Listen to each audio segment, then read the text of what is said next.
Hey guys, today's poker question is asked by John. He's actually got 2 questions, so you're gonna get double the value here. So let's dive straight in. The first question is, the beginning of the sessions are most brutal, usually start with a downswing. How do you recommend I warm up pre-session? So if you're saying you're starting your sessions badly, the first thing you need to do is make sure you're in the right frame of mind. So for me personally, I would like to meditate before I start my session, get myself in a very present state before starting. Then I'd go over session notes. So I've generally got notes on the regs I'm playing, notes on the fish pools, and I'm gonna look over the notes I have on the people I'm playing and refresh my mind, get myself in a good frame of mind to play. You can look through hand histories, but basically it's one like maybe a 10 to 15 minute block where you're thinking about poker, getting your brain switched on and ready to go. To be honest, you could just be looking at a small sample size, because like some sessions you start badly, some sessions you start well. It's a little bit of a coin flip how you're going to start going out the gate. So maybe don't dwell too much on how you start unless you feel like you're playing bad. It sounds like the way you've worded it, perhaps you're kind of not warmed up, not ready for the session. So what I would do is meditate, go over some hand histories, go over some notes of yours to get yourself ready to go,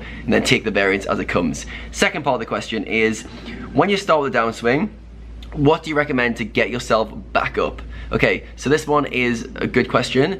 A lot of people have downswings. Everyone has downswings day to day, week to week. So you need to get yourself out of those downswings and back in a right frame of mind. Okay, so first thing I want to tell you to do, we're going to give 3 action points. Action point 1 is to make sure you're setting realistic expectations before you sit down.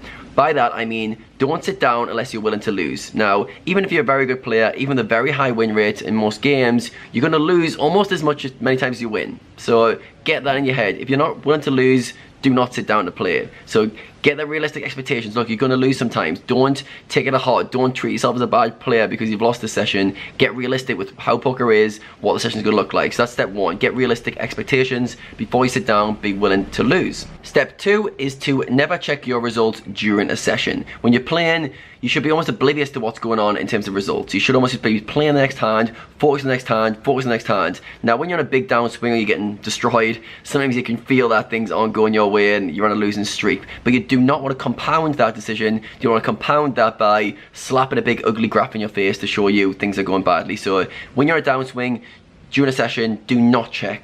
Ideally, don't even check that day, but do not check ever during a session. Do not allow yourself to get that visual of yourself losing. That's really going to help you to not compound a sort of negative situation. The third thing you can do to get yourself back on track, so this is probably the most relevant point to what you said, is to take breaks. So you want to refresh yourself. So let's say, let's hit the reset button. That's what you want to do. You want to either go for a walk, so you do a 5-minute walk in nature. You can go for a 20-minute power nap. That's one of my favorite ones. Midday, I'll go for a 20-minute power nap, completely refresh yourself.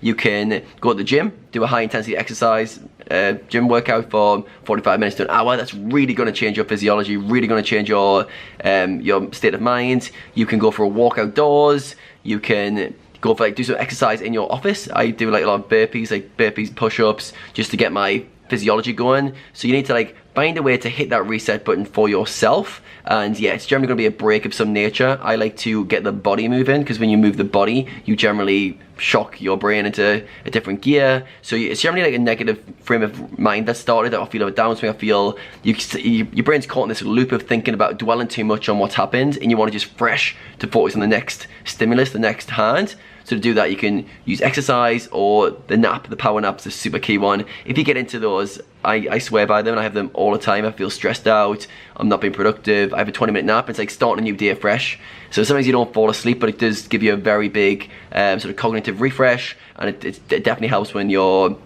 in a downswing or something. You want to get yourself back ready to go. So I think the main thing is just find something that works for you, because everyone's got different things. Like some days, even for me myself, some days some things work, some things don't. So some days I'll just go outdoors, have a look at the trees, look outdoors, be present where I am, and I'm all good to go again. Other days it's like, right, I need to go in the gym and bash out a hard workout, really kill myself, go in the sauna after, have a cold shower, reset myself that way. Other days I need to take a 20-minute nap because I feel tired, I'm not focusing well. So use one of those kind of tools to get yourself back on track. But the main thing is, use them when you're on a downswing, when things aren't going well. The main thing you should be thinking is, okay, how can I get myself back to the tables quickly? I think a lot of people dwell on downswings, they dwell on misfortune, they dwell on negative situations, when just get back to it. Just refresh yourself, recharge, and get back to it. Don't be scared of downswings, don't be scared of bad variance, and yeah, if you can do that, you're well on track to having great success in poker. So just a quick recap, the first thing I told you to do was to set realistic expectations going into the session. The second thing I said was never to check your results. And the third thing I told you to do was to find that reset button for yourself. How can you recharge yourself? How can you get yourself refreshed, new change your mind, back and ready to go to the tables as quickly as possible. Hope you guys found this video useful. If you did, give it a like, comment below, let me know what you thought of it, and I'll get back to you as soon as I can.